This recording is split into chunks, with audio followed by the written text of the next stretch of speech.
Hello అండి. నా day అనేది చాలా నార్మల్‌గా స్టార్ట్ అయింది. కానీ అన్‌ఎక్స్‌పెక్టెడ్‌గా మా ఆయనైతే కాల్ చేసి ఇంకిలా తిరుమలకైతే ఎళ్దామని చెప్పేసరికి ఇంక రెడీ అయ్యి బైక్ మీదైతే స్టార్ట్ అయ్యి వచ్చేసాము.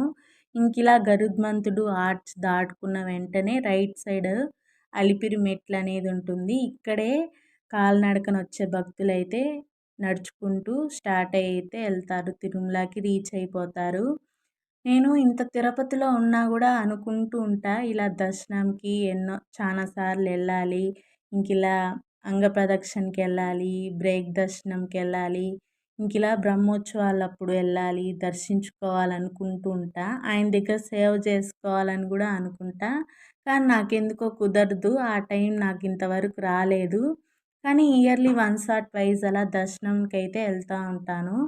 ఆయన పిలుపనేది రానిదే మనం ఎన్ని సార్లు అనుకున్నా వేస్టే గదా! ఎళ్ళలేము. ఆయన దగ్గర చేరుకోలేము ఆయన పాదాల దగ్గరికి.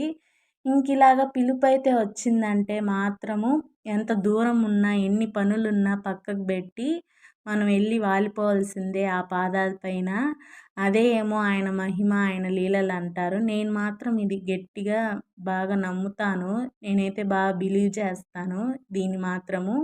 ఇంకా 30 మినిట్స్ అయితే పట్టింది. మేము కింద నుంచి పైకైతే రీచ్ అవ్వడానికి. ఇంకిలా గోపురంనైతే దర్శించుకొని ఇంకిలాగా కోనేట్లో అయితే స్నానం చేసుకొని ఇంకిలా వరహాల స్వామి దర్శించుకొనైతే వచ్చేసాము. Thank you for watching.